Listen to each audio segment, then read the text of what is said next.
നമസ്കാരം. പിണറായി വിജയന്റെ ദുർഭരണം അവസാനിക്കും എന്ന് തന്നെയാണ് ഞാനിപ്പോഴും വിശ്വസിക്കുന്നത്.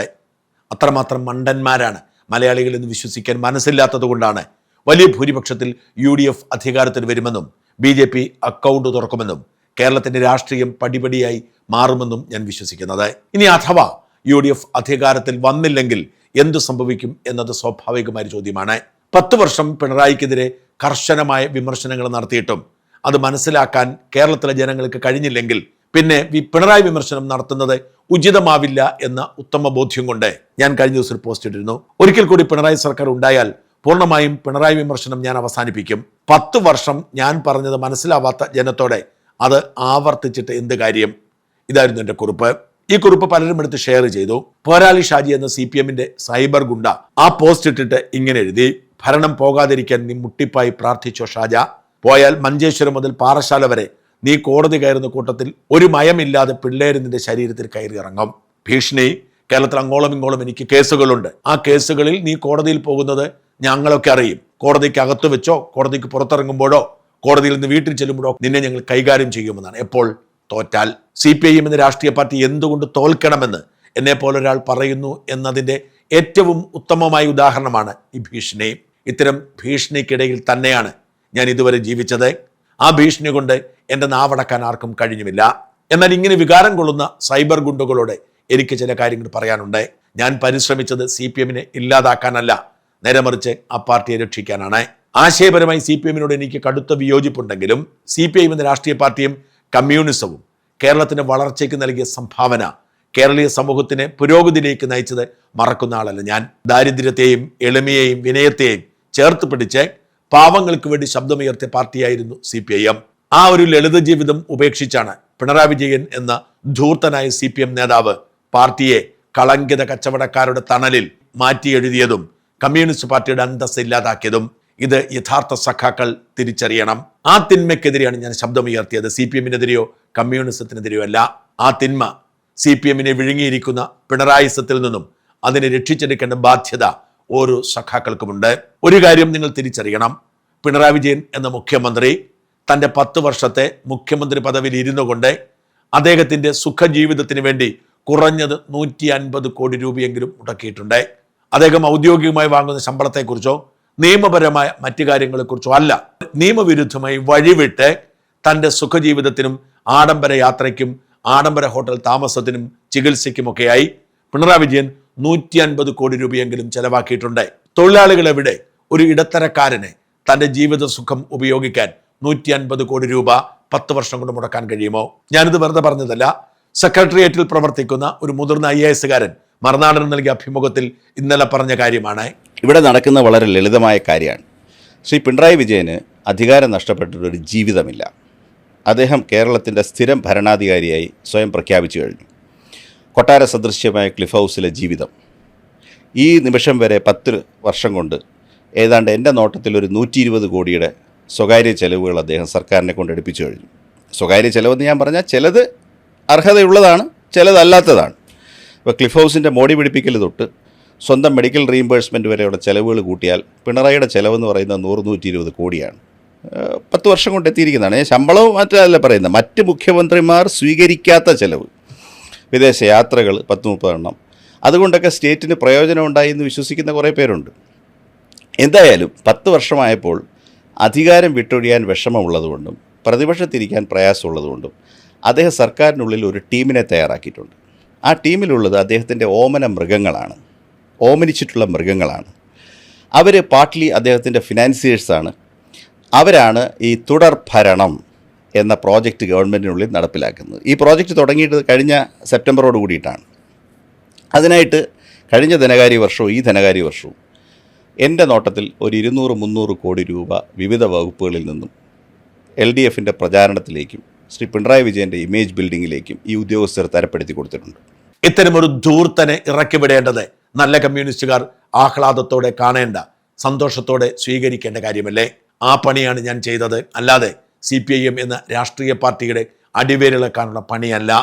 പിണറായിസത്തിനെതിരെ ശക്തിയുക്തം സോഷ്യൽ മീഡിയയിൽ പോരാടിയ ജോളി എന്ന് പേരുള്ള ഒരാളുടെ 2 കുറിപ്പ് നിങ്ങൾ നിർബന്ധമായും കേൾക്കണം. ആദ്യ കുറിപ്പ് ഇതാണ്: തോറ്റാൽ പിണറായി വിജയന് ഒരു ചുക്കും സംഭവിക്കാനില്ല, എന്നാൽ ജയിച്ചാൽ സെഞ്ചുറിയല്ല അതുക്കും മേലെയാണ്. അതുകൊണ്ട് തോറ്റു എന്ന് പറഞ്ഞ് അദ്ദേഹത്തെ കളിയാക്കാൻ പോകുന്ന നമ്മളാണ് വിഡ്ഢികൾ. നിങ്ങൾക്കറിയാമോ, കേരളത്തിന്റെ മുഖ്യമന്ത്രി കസേരയിൽ തുടർച്ചയായി 10 വർഷം അദ്ദേഹം ഭരിച്ചു. കേരളത്തിന്റെ ചരിത്രത്തിൽ അങ്ങനെ ഒരു അപൂർവതയും അദ്ദേഹം നേടി. ആ മുഖ്യമന്ത്രി കസേരയിൽ ഇരുന്നു കൊണ്ട് കേരളത്തിന്റെ ചരിത്രത്തിൽ ഒരു ഭരണാധികാരിയും ചെയ്യാത്ത രീതിയിൽ ഏകാധിപത്യ ഭരണം നടത്തി. പാർട്ടിയെയും മന്ത്രിമാരെയും ഉദ്യോഗസ്ഥരെയും കേരളത്തിലെ ജനങ്ങളെയും കേരളത്തെ തന്നെയും തന്റെ കാൽക്കീഴിലാക്കി 10 വർഷം അയാൾ ഭരിച്ചു. ആ കസേരയിൽ ഇരുന്നു കൊണ്ട് ഈ ലോകത്ത് കിട്ടാവുന്ന എല്ലാ സുഖ സൗകര്യങ്ങളോടെയും എല്ലാ ആർഭാടങ്ങളോടെയും അദ്ദേഹം ജീവിച്ചു. 40 വണ്ടികളുടെ അകമ്പടിയോടെ രാജകീയ ജീവിതമാണ് അദ്ദേഹം നയിച്ചത്. കേരളത്തിൽ കിട്ടാവുന്ന ഏറ്റവും വിലപിടിപ്പുള്ള ഭക്ഷണമാണ് ഈ 10 വർഷക്കാലം അദ്ദേഹം കഴിച്ചത്. കാണാൻ ആഗ്രഹിച്ച എല്ലാ വിദേശ രാജ്യങ്ങളും അദ്ദേഹം കണ്ടു. 10 തലമുറയ്ക്ക് ഇരുന്ന് തിന്നാനുള്ള പണം കേരളത്തിൽ നിന്ന് കട്ടെടുത്ത് വിദേശ രാജ്യങ്ങളിൽ സേവ് ചെയ്തു. സാമ്പത്തികമായി അത്യുന്നതയിലെത്തി. ഒരു മനുഷ്യൻ അയാളുടെ ലക്ഷ്യത്തിലേക്ക് പ്രയാണം നടത്തുകയും ആ ലക്ഷ്യത്തിൽ എത്തിച്ചേരുകയും ഒരു മനുഷ്യന്റെ ജീവിതത്തിൽ ആഗ്രഹിക്കാനും അനുഭവിക്കാനും കഴിയുന്നതിന്റെ 1000 മടങ്ങ് അനുഭവിക്കുകയും ആസ്വദിക്കുകയും ചെയ്ത മനുഷ്യനാണ് പിണറായി വിജയൻ. തോറ്റിറങ്ങിപ്പോകുന്ന മനുഷ്യനല്ല, ചിരിച്ചട്ടഹസിച്ച് ജയിച്ചു മതിയായി നിർത്തിപ്പോകുന്ന മനുഷ്യനാണ് അദ്ദേഹം. 3.5 കോടി ജനങ്ങളിൽ വിരലിലുണ്ടാവുന്ന മനുഷ്യരാണ് കേരളത്തിന് മുഖ്യമന്ത്രി കസേരയിൽ എത്തിയത്. അതിൽ തന്നെ ആ കസേരയിൽ 10 വർഷം തുടർച്ചയായിട്ട് ഇരിക്കുകയും ആഗ്രഹിച്ചതെല്ലാം നേടുകയും ആഗ്രഹിച്ച പോലെയെല്ലാം ജീവിക്കുകയും ചെയ്ത് മതിയായി പോകുന്ന ഒരു മനുഷ്യനാണ് അദ്ദേഹം. തോറ്റത് അദ്ദേഹമല്ല, നമ്മളാണ്. അയാളെ വിചാരണ ചെയ്ത് അയാൾ കട്ടെടുത്തത് തിരിച്ചു വാങ്ങി അയാളെ ജയിലിൽ അടച്ചെങ്കിലേ നമ്മൾ വിജയിച്ച മനുഷ്യരാവുകയുള്ളൂ. അല്ലെങ്കിൽ മനസ്സിൽ ചിരിച്ചുകൊണ്ട് അയാൾ രാജ്യം വിടും. ഇതാണ് അവസ്ഥ. സാധാരണ സഖാക്കൾ തിരിച്ചറിയേണ്ട അവസ്ഥ ഇത് മാത്രമാണ്. പിണറായി വിജയൻ വിജയിച്ച നേതാവാണ്. താൻ വരച്ച കളത്തിലൂടെ സഞ്ചരിച്ച് അധികാരത്തിന്റെയും പണത്തിന്റെയും സകല സുഖങ്ങളും അനുഭവിച്ച് 10 വർഷം രാജാവിനെ പോലെ ജീവിച്ചു പോയ മനുഷ്യൻ. പിണറായി വിജയനെ സ്നേഹിക്കുന്ന സഖാക്കളോട് ജോളി മറ്റൊരു കുറിപ്പിലൂടെ ഇങ്ങനെ പറയുന്നു: പിണറായി വിജയനെ സ്നേഹിക്കുന്നവരോടും അദ്ദേഹത്തിന് ഓശാന പാടുന്നവരോടും അദ്ദേഹത്തിന് അണികളോടും CPM എന്ന അദ്ദേഹത്തിന്റെ പാർട്ടിയോടും ഞാനൊരു കാര്യം പറയാം. 30 സീറ്റോ അതിൽ താഴെയോ ആണ് ലഭിക്കുന്നതെങ്കിൽ നിങ്ങളെ എല്ലാവരെയും ഉപേക്ഷിച്ചിട്ട് അദ്ദേഹം നാടുവിടും. അദ്ദേഹം ഒരിക്കലും നിങ്ങളെയോ പാർട്ടിയോ സ്നേഹിച്ചിട്ടില്ല. അദ്ദേഹം അദ്ദേഹത്തെയും അദ്ദേഹത്തിന്റെ കുടുംബത്തെയും മാത്രമാണ് സ്നേഹിച്ചത്. ഈ പാർട്ടി നിലനിൽക്കണമെന്ന് ആഗ്രഹമുണ്ടായിരുന്നെങ്കിൽ 2ാം പിണറായി സർക്കാരിന്റെ ഭരണം ഇങ്ങനെയായിരിക്കുമായിരുന്നോ? കഴിവുള്ള ആളുകളെ ചേർത്ത് നിർത്തി ഒരു മന്ത്രിസഭ രൂപീകരിക്കുകയും നല്ല ഭരണം കാഴ്ചവെക്കുകയും തന്റെ കാലശേഷം ഈ പാർട്ടി നിലനിൽക്കാനായി ഒരു 2ാം നില നേതാക്കന്മാരെ വാർത്തെടുക്കുകയും ചെയ്തേനെ. അയാൾ അത് ചെയ്തില്ല. എടുത്തു പറയാൻ, നല്ലത് എന്ന് പറയാൻ ഒരൊറ്റ നേതാവില്ല ഈ പാർട്ടിയിൽ. അതാണ് ഏറ്റവും കഷ്ടം. എനിക്ക് ഏറ്റവും ഇഷ്ടപ്പെട്ട നേതാവായിരുന്നു സുരേഷ് കുറുപ്പ്. നല്ല മനുഷ്യനായിരുന്നു. അദ്ദേഹത്തെയൊക്കെ ഉയർത്തിക്കൊണ്ടുവന്നിരുന്നെങ്കിൽ ഇന്ന് മുഖ്യമന്ത്രി സ്ഥാനത്തിരുത്താൻ ഏറ്റവും നല്ല മനുഷ്യനായിരുന്നു അദ്ദേഹം. എങ്കിൽ മത്സരം കടുത്തേനെ. പിണറായി ചെയ്ത അഴിമതികളുടെ എല്ലാം രേഖകൾ മോദിയുടെ കക്ഷത്തിൽ പെട്ടുപോയതാണ് പിണറായിയുടെ താളം തെറ്റിച്ചത്. മോദി അയാളെ അകത്താക്കുന്നതിന് പകരം അതൊരവസരമായി കണ്ടു. അകത്തു പോകാതിരിക്കാനും സംരക്ഷിക്കാനും പകരമായി മോദി ചോദിച്ചത് കോൺഗ്രസിനെ ഇല്ലാതാക്കാൻ കൂട്ടുനിൽക്കാനായിരുന്നു.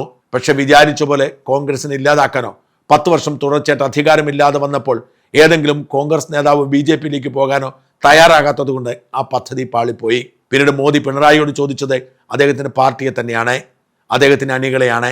ഗത്യന്തരമില്ലാതെ പിണറായിക്ക് അത് അനുസരിക്കേണ്ടി വന്നു. അവസാനം പിണറായി വിജയന് തന്റെ പാർട്ടിയെ ഇല്ലാതാക്കി അണികളെ തന്ത്രപൂർവ്വം BJPക്ക് കൊടുക്കേണ്ട നിലയിലേക്ക് എത്തി. അതാണ് സംഭവിച്ചത്. പക്ഷെ അവിടെയും ഒരു ട്വിസ്റ്റ് ഉണ്ട്. ഇടതുപക്ഷ അണികൾ BJPയിലേക്കാണോ പോയത് അതോ അവർ കോൺഗ്രസിനാണോ വോട്ട് ചെയ്തത് എന്ന് 4-ാം തീയതി അറിയാൻ സാധിക്കൂ. അവർ കോൺഗ്രസിനാണ് വോട്ട് ചെയ്തതെങ്കിൽ മോദിക്ക് കലി കയറും എന്ന കാര്യം ഉറപ്പാണ്.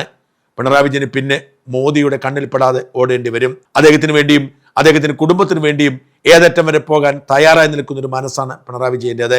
അദ്ദേഹം നാടുവിടും. അദ്ദേഹത്തിന് നിങ്ങളോ പാർട്ടിയോ ഒന്നുമല്ല. അധികാരം കിട്ടുകയാണെങ്കിൽ നിൽക്കും, അല്ലെങ്കിൽ പോകും. അത്രയേ ഉള്ളൂ അദ്ദേഹത്തിന്റെ കാര്യം. കേരളത്തിലെ കോൺഗ്രസിനെ ഇല്ലാതാക്കാൻ BJPയുമായി ചേർന്ന് പരമാവധി കളിച്ച ആളാണ് പിണറായി വിജയൻ.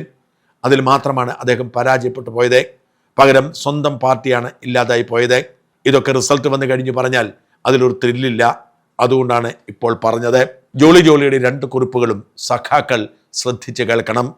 നാളെ അധികാരം നഷ്ടപ്പെട്ടു കഴിയുമ്പോൾ നിങ്ങൾ പാർട്ടി തോറ്റു എന്ന് പറഞ്ഞ് വിലപിക്കരുത്. തോറ്റത് പിണറായിയാണ്, വിജയിച്ചത് CPIM എന്ന രാഷ്ട്രീയ പാർട്ടിയും.